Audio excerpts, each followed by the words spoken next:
Assalamualaikum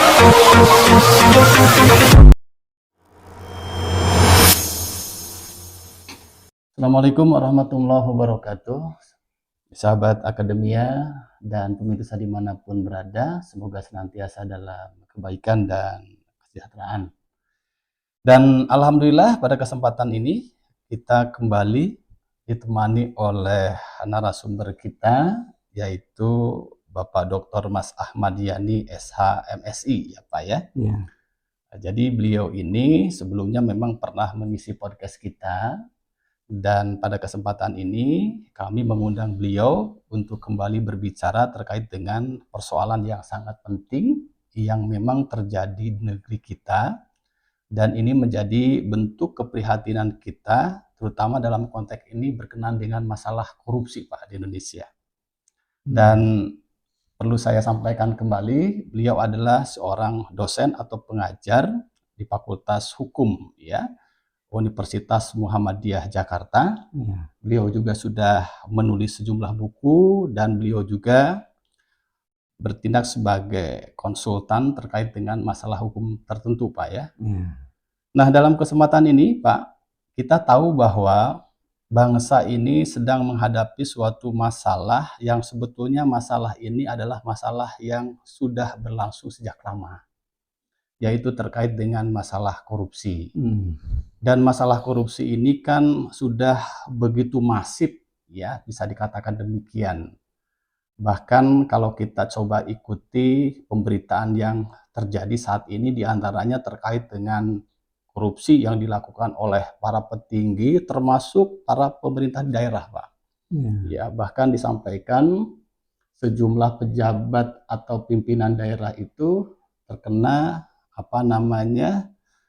operasi tangkap tangan ya, tangkap tangan oleh KPK, OTT ya. Kemudian juga korupsi-korupsi yang terjadi di berbagai perusahaan ya, termasuk dalam hal ini BUMN.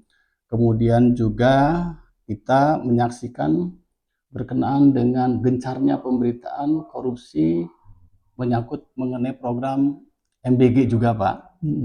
Dan itu melibatkan para petinggi yang ironisnya juga para penegak hukum ya, diduga sebagai bagian dari orang-orang yang terlibat dalam praktek korupsi. Bahkan juga terakhir atau yang termasuk paling baru dalam pemberitaan mengenai keterlibatan Jampitsus Pak ya. Dan itu juga melibatkan para petinggi termasuk juga para penegak hukum. Nah, ini merupakan suatu contoh bahwa persoalan korupsi di Indonesia memang sangat mengkhawatirkan karena memang melibatkan banyak sekali orang-orang yang sebetulnya diharapkan justru bisa memberantas tindak korupsi itu sendiri. Dan juga yang tidak boleh kita abaikan sesungguhnya, kita sebagai warga negara juga harus menunjukkan kepedulian. Ya, karena biar bagaimanapun potensi korupsi itu bisa terjadi di lingkungan terdekat kita. Dan kita sengaja membahas itu sebagai bagian dari bentuk keprihatinan kita terhadap masalah korupsi ini Pak. Karena ini menyangkut mengenai besarnya kerugian negara yang mencapai ya ratusan triliun lah ya, kira-kira seperti itu. Dan itulah sebabnya kenapa Presiden Prabowo begitu concern untuk menangani masalah ini, karena ini berdampak dengan upaya untuk terkait dengan kesejahteraan rakyat, begitu Pak ya. Nah, kaitan dengan perlunya ya katakanlah kepekaan setiap individu terkait dengan masalah korupsi yang terjadi di lingkungan sekitar, termasuk katakanlah korupsi yang terjadi di lembaga-lembaga di mana kita tempat bekerja misalnya. Nah, bagaimana Bapak melihat bahwa seakan korupsi ini merupakan tanggung jawab negara, seolah-olah hanya merupakan tanggung jawab dari para penegak hukum, dan seolah-olah individu-individu atau warga negara ini ya tidak disertakan begitu ya, kesannya dibiarkan atau dianggap mereka itu tidak perlu dilibatkan. Atau Bapak melihatnya seperti apa Pak? Silahkan Pak. Oke, terima kasih Pak. Wah, ini berbicara tentang korupsi ya, korupsi, kolusi, nepotisme, terus Terus kemudian tadi yang terakhir saya garis bawahi, kenapa ini seolah-olah hanya menjadi tanggung jawab pemerintah, ya, uh, dan bagaimana sebetulnya kemudian warga masyarakat bisa melakukan bentuk-bentuk partisipasi ya. Betul.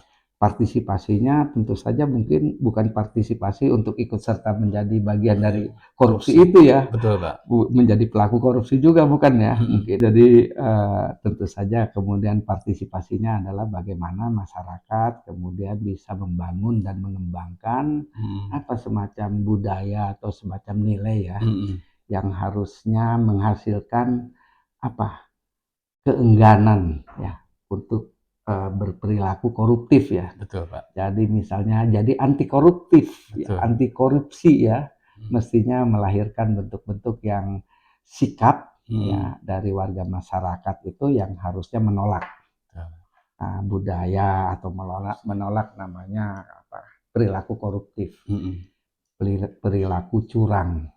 Koruptif itu artinya sebetulnya sesuatu yang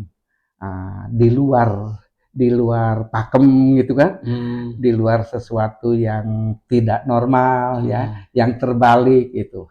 Asal kata koruptif itu kira-kira seperti itu. Melenceng, ya, jadi melenceng dan seterusnya ya. Jadi kemudian berbagai macam bentuk apa modus ya. Betul. Operasi korupsi itu ya.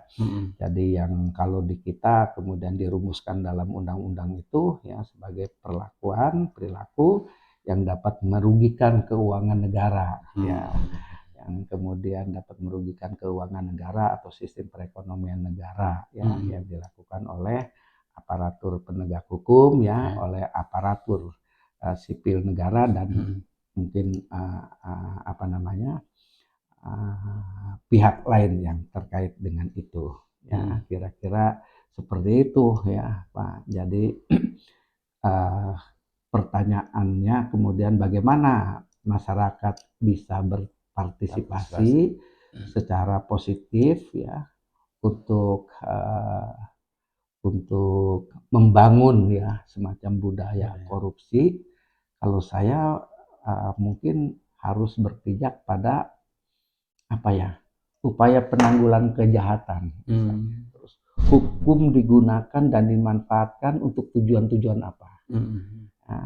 Jadi dasar pijakannya itu mungkin harus ke sana dan bagaimana kemudian sistem hukum beroperasi, bergerak gitu kan, untuk melakukan upaya-upaya yang selain pencegahan juga penindakan ya. Jadi kita dalam upaya-upaya yang ini dalam settingannya harus kemudian melihat pada ini secara kriminologis ya. Settingannya harus dalam upaya untuk mengendalikan kejahatan secara sosial ya, baik formal maupun informal. Kalau informal ya harus melalui kita ya, melalui bentuk-bentuk interaksi sosial, bentuk-bentuk penyampaian nilai dan interaksi nilai ya, sehingga kemudian sesuatu yang korupsi itu katakanlah tujuan penghukuman terhadap korupsi kan salah satunya adalah melahirkan deterrent effect. Deterrent effect itu efek jerak. Efek jerak yang kemudian jerak buat pelaku agar tidak menjadi residif melakukan yang kedua kalinya dan seterusnya misalnya. Dan juga menjerakan, menggentar jerakan. Menimbulkan rasa ya bisa takut ya. Sementara ini saya melihat dalam mekanisme hukum itu lebih menonjol untuk menimbulkan rasa takut, bukan rasa malu. Jadi, nah inilah yang kemudian mungkin ya kenapa kemudian koruptif perilaku korupsi itu kemudian tidak terasa sebagai sesuatu yang silakan diteruskan. Ya, sesuatu yang apa namanya yang begitu besar dampak bahayanya. Iya, tetapi tidak terasa bahwa itu adalah perbuatan yang sebetulnya salah misalnya kan. Betul. Karena ada macam-macam pendekatannya, ada karena percontohan ya kan, Iya, betul. imitasi ya, Betul. ada karena memang penghayatan, ada juga karena tekanan ya. Jadi pokoknya bisa dilihat dari aspek dalam maupun aspek luar ya. Kalau untuk melihat misalnya kenapa perilaku koruptif sulit katakanlah diberantas di Indonesia misalnya khususnya. Nah itu saya ada paper, ada tulisan-tulisan ya yang sudah ada di jurnal juga ya mengenai karakteristik korupsi di Indonesia itu ya dalam perspektif kriminologi. Kemudian saya melihat ya, kemudian malah melihatnya sebagai sesuatu yang bukan sebagai kejahatan yang luar biasa, bahkan kemudian sebagai bentuk bukan kejahatan ya, bentuk perbuatan yang menyenangkan mungkin ya, yang favorable, bisa dilakukan, potensinya bisa dilakukan bagi tiap-tiap orang yang kemudian dalam tanda petik memiliki kewenangan-kewenangan, memiliki kekuasaan-kekuasaan, memiliki kemudian potensi-potensi untuk mengelola keuangan, ya kan. Jadi korupsi ini kalau saya amati bukan hanya terjadi di lembaga-lembaga yang dalam institusi bisnis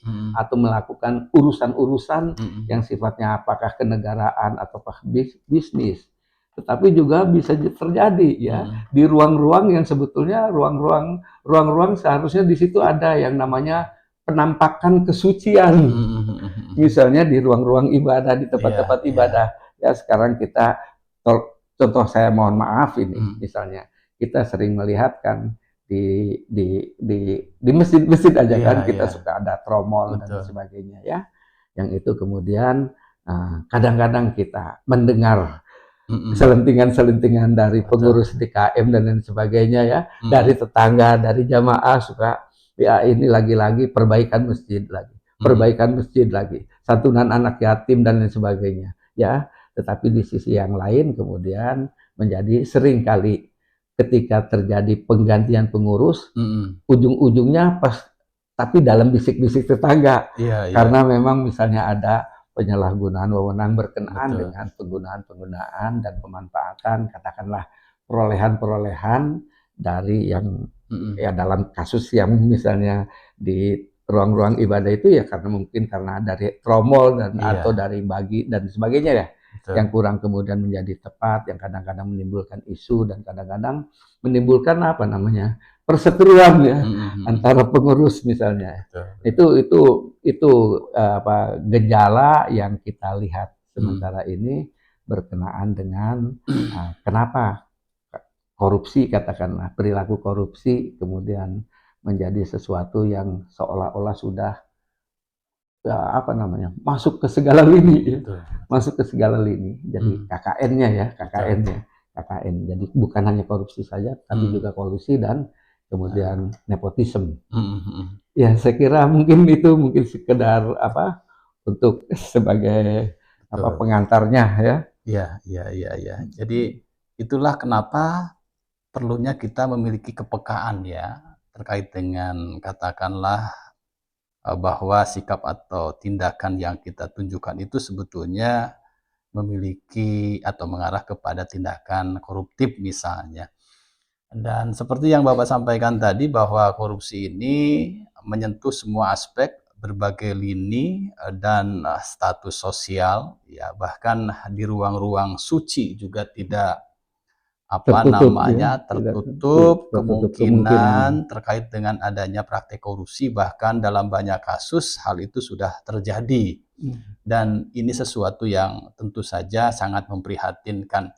Dan juga tidak kalah memprihatinkan, tindakan koruptif ini juga dilakukan oleh orang-orang yang diharapkan justru bisa menegakkan hukum terkait dengan pemberantasan korupsi.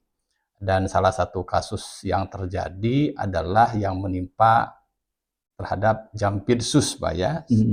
Dan kita tahu pemberitaan ini begitu trending, meluas, negara dirugikan terkait dengan dugaan praktek korupsi yang melibatkan Jampitsus itu. Ini sesuatu yang tentu saja sekaligus meresahkan begitu ya. Munculnya terkait dengan usulan ya Pak ya, rapat dengar pendapat ya yang melibatkan DPR ya Pak ya, mengenai rancangan undang-undang perampasan aset. Jadi prinsipnya itu Pak ya, supaya uang yang dikorupsi itu kemudian bisa dikembalikan kepada negara, kemudian juga pada akhirnya digunakan untuk katakanlah orientasi pada pembangunan atau kesejahteraan rakyat.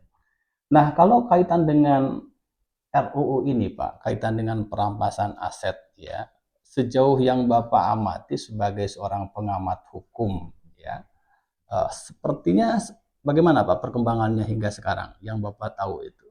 Ya, apa namanya?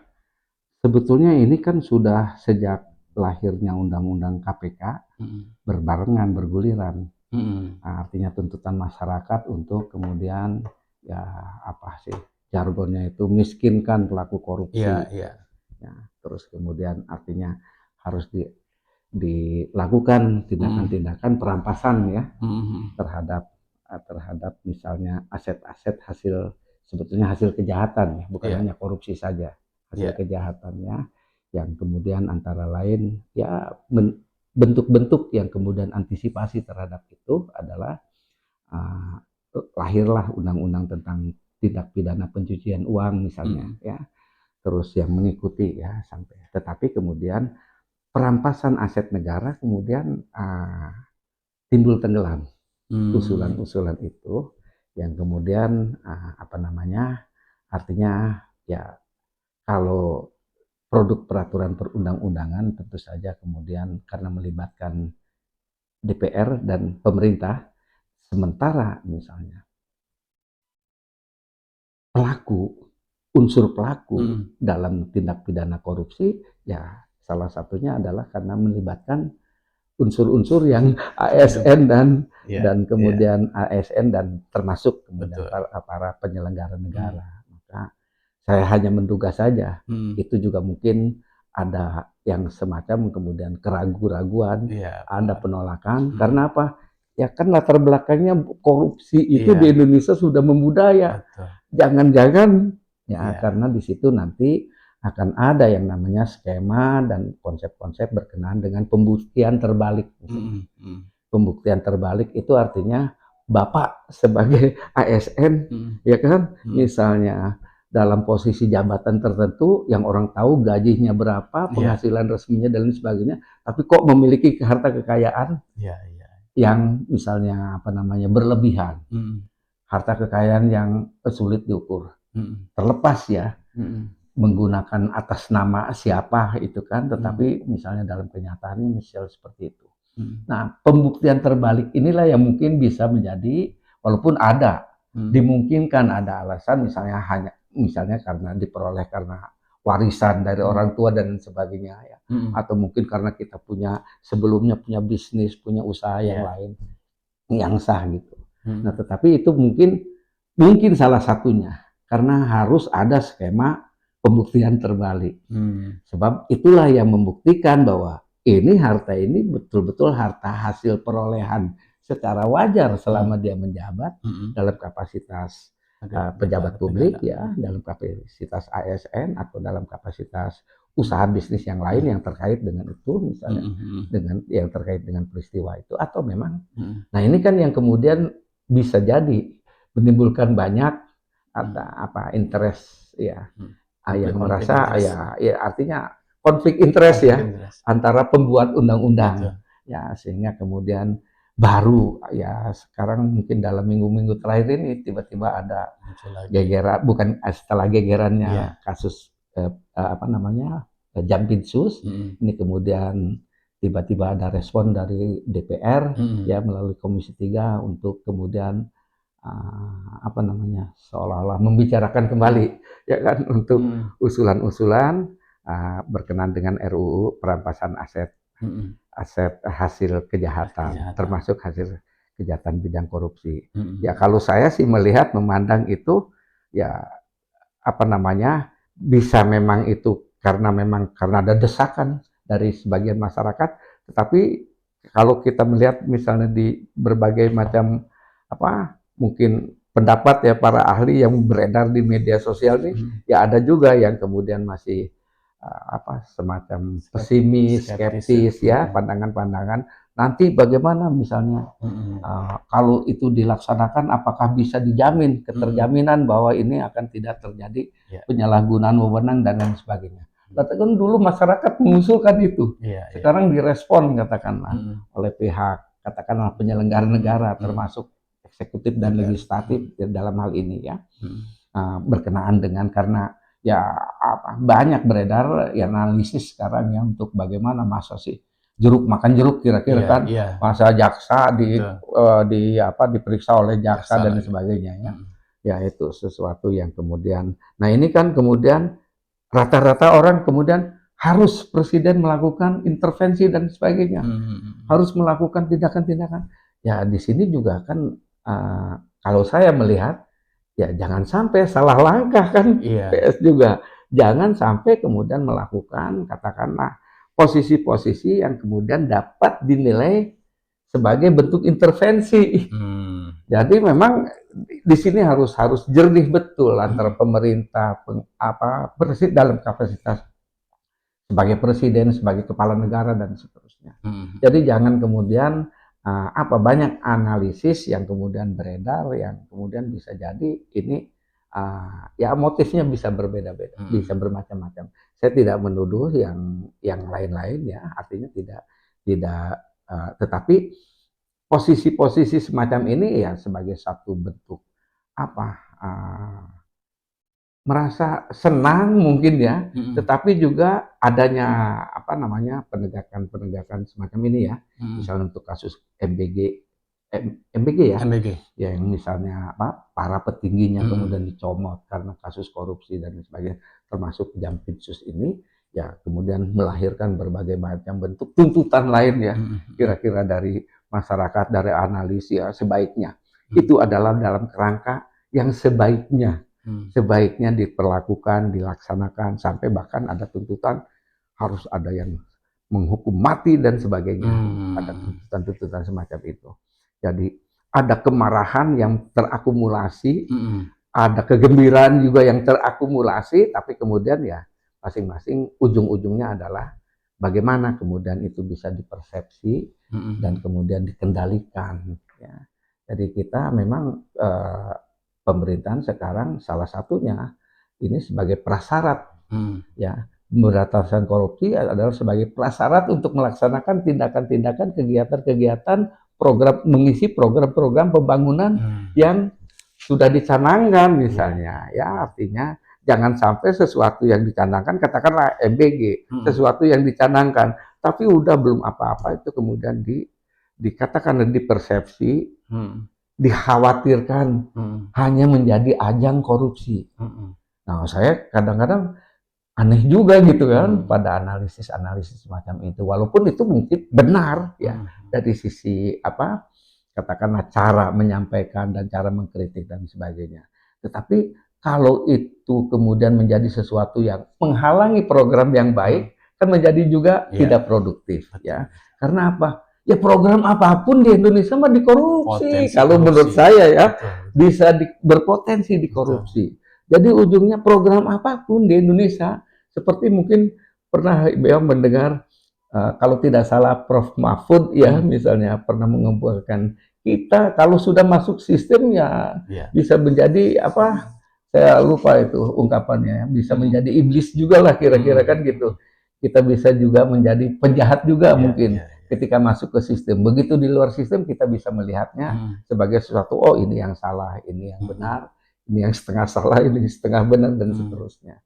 Jadi memang ya problemnya adalah itu. Jadi nilai-nilai antara nilai-nilai yang sifatnya kolektif dan nilai-nilai yang sifatnya individu itu harus matching ya. Jadi pengendalian yang sifatnya formal dan informal itu ya harus seiring sejalan terus menerus, dan kita nggak boleh kemudian berputus asa seolah-olah kalau tidak diberantas hari ini ya kan kemudian negara hancur, dunia hancur, kiamat. Enggak lah kan, kita harus sabar, harus sabar karena kita jangan sampai menangani masalah-masalah yang sudah sedemikian apa istilahnya runyam, udah acak adut. Acak adut ini kemudian kita salah langkah, salah nyabut, ya kira-kira gitu. Kira-kira kita mencabut apa semacam mencabut rambut lah ya dari tumpukan apa itu tepung ya, dari misalnya seperti itu. Ya jangan sampai acak-acakan. Ya, saya kira mungkin ya seperti inilah mungkin sementara yang bisa saya sampaikan. Iya Pak. Korupsi itu untuk kasus Indonesia misalnya sebagai tindak kejahatan yang luar biasa tuh Pak ya. Di sisi lain perangkat hukum atau keberadaan hukum sekaligus dalam proses penegakan hukum ternyata tidak menimbulkan efek jerah. Padahal harapannya efek jerah itulah yang kemudian bisa membuat orang kemudian tidak melakukan korupsi atau tidak lagi melakukan korupsi begitu. Tapi faktanya kan kalau kita lihat korupsi di Indonesia justru nominal yang membuat negara mengalami kerugian meningkat begitu ya Pak. Apakah memang sanksi yang diberikan terhadap para koruptor ini masih kurang berat atau bagaimana Pak? Karena kan ada usulan juga itu perlunya dihukum mati atau apalah gitu. Gimana Bapak melihatnya Pak? Nah, jadi saya kira wajar aja ada tuntutan untuk memberatkan, untuk diberatkan perilaku korupsi itu. Ya. Karena memang kalau dilihat dari sisi apa namanya, sisi korban, ya, ini masalah korupsi ini kadang-kadang kita harus melihatnya dari berbagai aspek. Ya.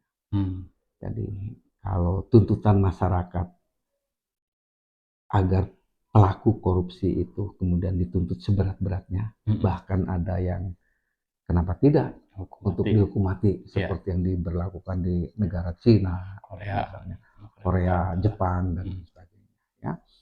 Nah, saya kira kemudian tuntutan itu adalah wajar-wajar saja. Dan saya termasuk yang setuju ya untuk dilakukan ya katakanlah kalau memang diregulasi gitu. Ya. Tuntutan tertingginya ya yang teroptimalnya itu terutama berkaitan dengan misalnya dikaitkan dengan misalnya penegak hukum yang harusnya menegakkan kemudian dilakukan optimalisasi ya misalnya dengan maksimumnya adalah hukuman mati ya. Nah, ini kemudian mekanisme hukuman mati kan tidak langsung. Itu kan nanti mungkin ada cara dan seterusnya ya untuk kemudian bagaimana pelaksanaannya. Tetapi sebagai bentuk ancaman, saya kira perlu untuk menggentar jeraan tadi. Memperkuat aspek jeraknya ya. Cuman ya pertanyaan akademiknya, apakah kemudian menjadi efektif kan gitu? Apakah dengan dihukum mati seseorang koruptor yang sekarang, koruptor itu yang bapak pelaku koruptor yang dihukum mati itu yang kemudian tidak melakukan pengulangan karena dihukum mati. Tapi yang lain karena kejadian korupsi ini kemudian tidak bisa selesai dengan katakanlah kita hanya mempolakan hukuman mati. Tetapi sebagai satu cara untuk melahirkan salah satu efek jerah boleh dicantumkan sebagai regulasi. Dalam pelaksanaannya itu nanti dipertimbangkan berdasarkan bukti-bukti yang memang misalnya harus terinci, harus terukur betul. Tidak boleh sembarangan ya. Tetapi saya setuju berkenaan dengan regulasi dan ancaman hukuman. Di dalam kajian kriminologi, korban korupsi itu ya, saya mengutip aja ya dari Pak Boy Marjono yang berasal dari Alfras. Ya. Jadi ada korban yang sifatnya kemudian yang abstrak victim, Pak. Abstrak victim ya, korban abstrak. Korban korupsi itu abstrak victim. Ya. Satu, tetapi kolektif victim. Ya, jadi abstrak korbannya, tetapi kolektif, dilakukan secara menyeluruh. kolektif. Kapan kita dapat merasakan menjadi korban korupsi? Ketika ada actual risk, ada risiko nyata yang kita hadapi berkenaan dengan fungsi dan kedudukan kita dalam aktivitas rutin kita. Ya, contoh ya, kita tidak menyadari bahwa akibat korupsi ini katakanlah menimbulkan kemahalan dan biaya ekonomi yang tinggi, ya kan, menimbulkan biaya produksi yang tinggi, yang sehingga kemudian bentuk-bentuk pungutan-pungutan yang tidak diperlukan tidak muncul dan seterusnya. Ya, kita tidak merasakan apa-apa. Ketika itu tidak kita sebagai pelaku yang merasa kemahalan. Jadi ketika kita merasa, oh ini kok BBM harus naik, ya kan, biaya menjadi meningkat, kok kita juga harus dipajakin. Sementara kita tahu di sisi yang lain ada pelaku yang menikmati keuangan negara itu misalnya, ya untuk perbuatan-perbuatan yang sifatnya koruptif, memperkaya diri sendiri, memperkaya orang lain, ya kan gitu, memperkaya kelompoknya, merugikan keuangan negara dan seterusnya. Ya. Nah, inilah risiko kita yang kemudian harus nyata. Contohnya adalah kita hanya melihat kenapa sekolah kita misalnya berbiaya tinggi, katakanlah masuk UKT itu ya, UKT misalnya berbiaya tinggi. Ya kan karena antara lain karena dipengaruhi oleh biaya ongkos kehidupan kita untuk pemenuhan kebutuhan dasar kita yang kemudian mahal. Ya kan? Karena apa? Ya karena kita tahu ya, sering dilansir hampir tiap tahun oleh para ahli, oleh para pengamat bahwa kebocoran kita dari anggaran 30%-an, 40%-an, bahkan ada kegiatan-kegiatan yang sifatnya fiktif dan lain sebagainya. Yang itulah yang kemudian melahirkan bentuk-bentuk OTT ya oleh KPK. Nah itu bentuk-bentuk yang semacam ini. Ya. Nah kita ketika merasakan bahwa saya tidak mampu membayar sekolah, karena ongkosnya terlalu mahal. Kenapa mahal? Kesadaran itu Pak, yang melahirkan bentuk kita baru merasakan bahwa kita adalah sebagai korban dari tindakan-tindakan korupsi seseorang atau kelompok. Dan itu kolektif, menyeluruh. Cuman ini menjadi abstrak karena bisa jadi berbeda-beda ketika kemampuannya ada atau ketika kita memperoleh berkah dari hasil korupsi itu, memandang ya korupsi bukan apa-apa, malah berkah ya, ya kan? Nah itu yang sifat abstraknya, ya. Kenapa kemudian kita sekarang katakanlah diduga si A si B korupsi, tapi kemudian dia atasan kita, dia royal pada kita, atau dia saudara kita, kita, orang tua kita, ya kita hargain karena apa? Ya kita dapat uang, dapat keberkahan, kita mempersepsinya itu kemudian menjadi sesuatu yang ya kenapa tidak kan gitu? Wajar saja kok. Wajar saja ya, kemudian terjadi. Inilah yang kemudian melahirkan yang oleh Pak Boy Marjono dan Alfros itu bentuk-bentuk yang sifatnya yang diberi bentuk namanya ini moral insensibility. Jadi tidak merasa bersalah dia atas perbuatan yang sejatinya adalah salah. Korupsi itu adalah perbuatan salah kan, yang membalik-balikan, yang membalikkan, menjungkir balikan sesuatu lah, yang zalim, yang tidak pada tempatnya. Siapa yang rugi? Ya orang-orang lain yang bukan yang tidak terlibat, tidak merasakan kerugiannya nyata. Ya, Bapak merasakan kerugian misalnya dari akibat adanya korupsi yang sekarang ya. Nah itulah yang sifatnya abstrak.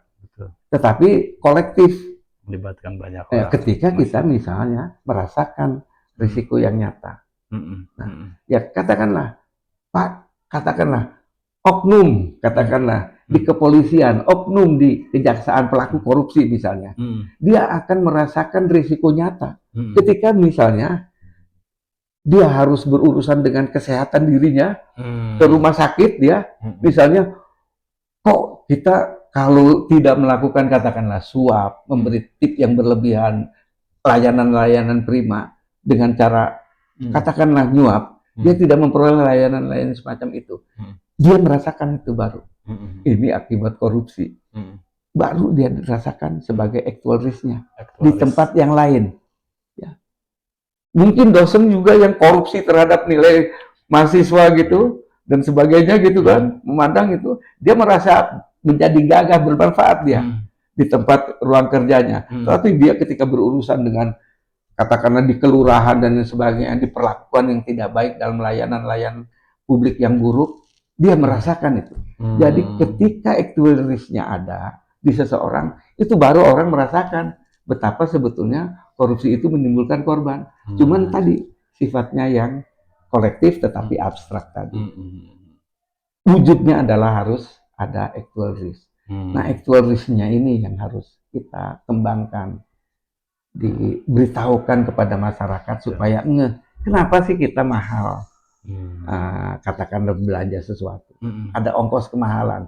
Kenapa ongkos kemahalan itu harus ada, ya kan? Ini sebabnya apa, ya kan? Nah, biaya produksi, harga dihitung, selalu ada yang kalau di kita usaha apapun selalu ada entertain cost, ya, selalu ada entertain cost dan biaya lain-lain, ya, selain yang raw material, terus interest, bunga, ya, dan kemudian saving, ya itu yang rumusan modal gitu, rumusan harga gitu. Tetapi kan selalu ada cost of operational yang lain, yang kemudian, yang itu kemudian unpredictable ya, diperkirakan saja.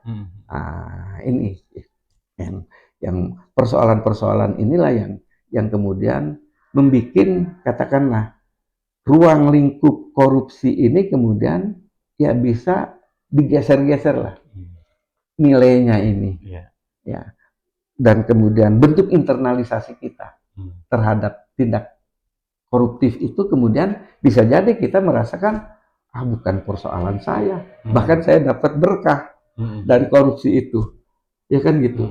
Bisa jadi sebaliknya ada yang jadi persepsi semacam ini. Nah, inilah yang kemudian membuat juga proses penegakan hukum baik formal maupun informal terhadap perilaku koruptif ini ya kurang bisa optimal berjalan. Sehingga kemudian kalau saya gitu berkaitan dengan pertanyaan tadi, apakah sanksi yaitu sebagai pemenuhan ajas-ajas hukum untuk sebagai sesuatu yang sifatnya kemudian bisa formal, ini ancaman yang kemudian mungkin suatu saat bisa dilaksanakan dan patut untuk dilaksanakan dalam kondisi-kondisi yang pas, ya memang perlu ada gitu. Tetapi kemudian jawaban yang lain, saya sebagai misalnya sebagai akademisi itu kemudian tetap masih menimbulkan perdebatan. Apakah kemudian pemberian sanksi pidana yang katakanlah optimum, yang kemudian menghilangkan nyawa sampai misalnya seorang pelaku itu akan otomatis melahirkan bentuk efektivitas dalam pelaksanaan hukumnya itu. Misalnya korupsi menjadi turun, belum tentu. Artinya belum tentu. Jadi itu sebagai upaya, sebagai bentuk dasolen, oke. Tapi ketika dioperasionalkan, ya kita harus kemudian memiliki rambu-rambu yang kemudian bisa, kalau saya mungkin perlu dipikirkan bagaimana bukan hanya sekedar diperoleh rasa takut dari adanya regulasi tentang berkenaan dengan anti korupsi ini, tetapi harus dibangun budaya yang namanya malu. Rasa malu. Kata ustadz saya dulu waktu kecil, kalau untuk memberantas kejahatan itu jangan orang dibikin takut untuk berbuat jahat. Kalau takut mah diantar orang. Ada orang segerombolan dia takutnya hilang, bisa berani. Tetapi harus ditumbuhkan rasa malu kalau dia berbuat salah. Jadi rasa malu itu bagaimana caranya? Nah ini kemudian mungkin bisa menjadi sesuatu yang harus di cover melalui sistem pendidikan kita, ya lingkungan kita. Artinya ya dalam posisi-posisi mungkin kalau secara teoritis mah gampang lah, reward and punishment ya terhadap orang yang kita kan juga kurang ya Pak di dalam posisi-posisi sosial kontrol kita. Kita misalnya nggak pernah menghargai seseorang yang misalnya katakanlah ada anak kecil misalnya dia berbuat baik, tidak pernah kita kasih tepuk tangan. Kita biasa aja, apatis saja. Sebaliknya juga ketika ada orang yang melakukan katakanlah perbuatan-perbuatan tercela, ya udahlah kita terutama mungkin di kota-kota itu kan bukan urusan kita. Bahkan kadang-kadang, nah sikap-sikap ini yang harus dibangun dalam kesadaran-kesadaran kolektif di tiap-tiap masyarakat. Menurut saya. Jadi jangan permisif lah terhadap sesuatu yang sebetulnya itu salah gitu. Karena ini akan melahirkan bentuk tadi moral insensibility. Orang tidak lagi merasa bersalah. Karena apa? Tokoh sebelah juga melakukan itu. Kan kira-kira gitu.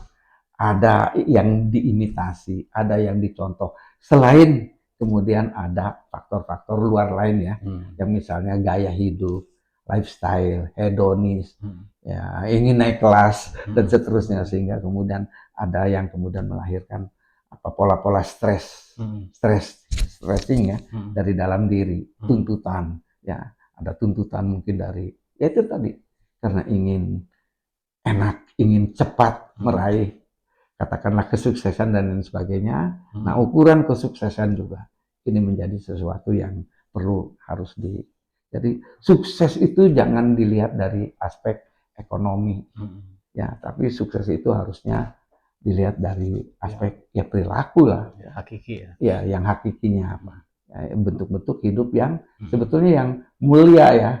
Nah bagaimana merumuskan sesuatu yang sifatnya mulia ini yang untuk kemudian diinternalisasi oleh masyarakat Indonesia yang katanya berjiwa Pancasila ya, harus yang berideologi Pancasila.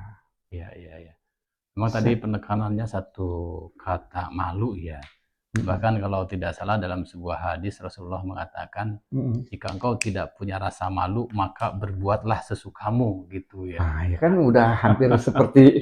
Nah kalau seperti itu kan ibaratnya kita nggak ubahnya dengan makhluk lain, binatang ya. Jadi memang ciri manusia harus punya rasa malu. Termasuk mereka yang kurang peka bahwa apa jadi yang sebab kata Ustaz saya, kalau takut itu bisa diantar. Ketika ada yang nganter, rasa takut hilang. Tapi kalau malu nggak bisa ya. Kalau malu ya malu aja dia di mana-mana pun. Jadi saya kira mungkin salah satu mungkin yang perlu penekanan sekarang bagaimana juga kita menimbulkan rasa adab itu ya, rasa moral sensibility, internalisasi nilai-nilai lah. Internalisasi nilai-nilai yang ada di dalamnya. Kita kemudian berempati lah, berempati kalau jadi yang harus menjadi sesuatu yang ketika ditangkap misalnya, sekarang kan bisa kelihatan. Ketika di OTT pakai baju orangnya aja masih senyum-senyum dan kemudian masih Victoria ya, kayak kemenangan ya, kayak dia gua nggak salah loh, yang salah sebetulnya atasan gua kan gitu, kira-kira seperti itu ya. Betul. Jadi udah nggak ada lagi rasa malu tercerminnya, jadi masih gagah lah kira-kira gitu. Ya ini juga terkait dengan pola-pola bagaimana persepsi masyarakat memandang terhadap kegiatan dan perilaku korupsi ini. Yang menurut saya persepsinya ya karena masyarakat sebetulnya posisinya sebagai korban korupsi, ya persepsinya tadi bisa dalam posisi yang abstrak, victim ya, dan tetapi kolektif victim menyeluruh kita. Cuman bagi orang yang kaya kan korupsi, bagi orang yang kemudian memiliki apalagi kesamaan ya, kesamaan model pendapatannya, ya sama itu dia lagi sial saja, dia ketangkep kan gitu. Iya, iya. Atau dia kurang canggih. Bahkan sekarang menjadi semacam ada norma yang biasa terbentuk ya di kelompok-kelompok kelompok-kelompok peers ya, peers group itu ya, kalau pelakunya memang misalnya para pelaku korupsi kan pasti nggak ubahnya sama dengan kelompok-kelompok penjahat yang lain. Siapa yang paling jago ngeles, siapa yang paling jago misalnya memanipulasi, itulah yang disebut sebagai sebagai jagoannya kan gitu, sebagai sesuatu yang paling dihormati begitu kan, bukan main kan kira-kira. Nah itu jangan sampai norma-norma semacam ini kemudian menjadi norma anutan dalam unit-unit peers group, kelompok-kelompok kecil, terutama dari lingkungan rumah tangga terutama yang harus dikembangkan. Baru di lingkungan di sekolah dan sebagainya. Jangan sampai ada terbangun ya. Nah, orang merasa bangga melakukan kesalahan. Ya. Harusnya malu malah bangga, Pak ya. Iya, jangan sampai itu. Itu bagaimana ini dirumuskan oleh ahli pendidikan lah, ahli agama lah, ya, yang kemudian bisa memberikan suri tauladan ya. Jangan diimitasi, jangan ditiru nanti kan, gitu. Jadi banyak faktor lah Pak. Itu Pak. Dan kalau kita coba cermati terkait dengan tindakan korupsi atau dugaan korupsi yang dilakukan oleh para pejabat termasuk penegak hukum itu antara lain menyangkut mengenai kewenangan yang berlebih Pak ya. Ya. Nah bagaimana Bapak melihat hal itu Pak? Ya memang kalau itu makan kembalilah seperti Lord Acton ya. Lord Acton katakan. Jadi kekuasaan, kewenangan itu ya cenderung akan menimbulkan hasrat kita. Hasrat kita, kebutuhan kita, kan nggak bisa itu Thomas Maslow ya. Hierarki kebutuhan itu. Hierarki kebutuhan, ya artinya kita merasa tercukupi karena manusia itu sebetulnya hanya kematian yang menghilangkan kebutuhan. Ya. Jadi kebutuhan itu ya mulai sekunder, ketika terpenuhi ya akan ada kebutuhan lain. Otomatis yang primer, kebutuhan primer terpenuhi akan melahirkan kebutuhan sekunder, tersir dan kuartir dan seterusnya. Sampai orang saya pernah katakan dulu kalau tidak salah ya di podcast yang lalu, orang baru terhenti kalau ketika menjadi Fir'aun yang menjadi korban gitu. Fir'aunnya yang sudah mati gitu. Kalau masih jadi Fir'aun mah ya dia pengen masih pengen berkuasa lagi. Bahkan pengen bertindak seperti Tuhan kan. Kira-kira seperti itu. Nah ini jadi kita harus mempertimbangkan pola-pola semacam ini. Ya, terus kemudian bagaimana budaya dikembangkan. Budaya-budaya yang kemudian yang berkembang di tengah-tengah masyarakat ya, sistem nilai dan sebagainya. Jangan sampai kita kemudian ada ya semacam di kita juga ada mungkin dari sisi budaya ada beberapa tempat yang mungkin merasa atau bukannya, saya hasil penelitian dulu yang waktu tesis itu kalau tidak salah ada beberapa komunitas yang justru merasa wah kau keren bisa ibaratnya bisa memanipulasi dengan sukses gitu. Kira-kira kan gitu. Sampai begitu ya. Ada. Artinya beberapa komunitas tertentu ya. Itu muncul dari kearifan lokal ya atau keberadaan budaya setempat ya malah. Ya bisa jadi budaya setempat, bisa jadi kemudian norma yang dianut karena keterpaksaan. Ya, karena keterpaksaan mungkin hidup susah dan lain sebagainya sehingga kemudian ya kalau tidak salah ada beberapa sampai diselamatin ya misalnya tapi dia melakukan kejahatannya misalnya di negara tetangga gitu kan misalnya menjadi entah menjadi apapun ya tapi kemudian ya dia bisa cuman dia menjadi semacam Robin Hood artinya membangun desanya membangun ininya dia kemudian di sana sebagai orang-orang yang kemudian memiliki reputasi dan terhormat. Tapi kemudian ya mereka juga tahu gitu di sananya menjadi misalnya katakanlah dalam posisi-posisi di kelompok-kelompok yang mungkin memanfaatkan katakanlah kekerasan dan kejahatan sebagai pola-pola mencari nafkahnya. misalnya seperti itu. Bagaimana Bapak bisa memberikan semacam pandangan terkait dengan solusi untuk mengatasi budaya korupsi yang sampai saat ini masih menjadi salah satu permasalahan terbesar bangsa kita, Pak? Silahkan. Ya, saya berpijak pada pendekatan pengendalian sosial terhadap kejahatan secara formal dan informal. Secara informal ya kita patut mengembangkan yang namanya bentuk-bentuk penolakan semacam itu dari sifatnya yang persuasif sampai yang koersif, sampai pada penegakan. Yang informal itu misalnya bentuk-bentuk seperti yang dikemukakan oleh Rocek atau Peter L. Berger, oleh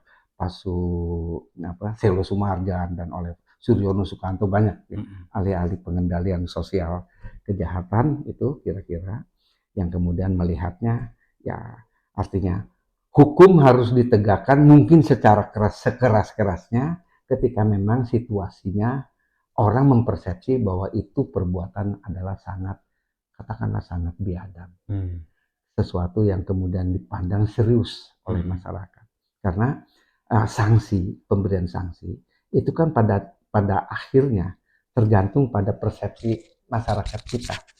Tergantung pada persepsi kita bahwa perbuatan itu kita nilai sebagai sesuatu kejahatan yang luar biasa kah, atau sebagai kejahatan yang biasa-biasa saja, atau sebagai kejahatan yang ya udahlah kita maafkan saja, misalnya. Itu tergantung sekali. Jadi itu ada Timothy atau apa itu ya, ada beberapa di dalam tulisan itu.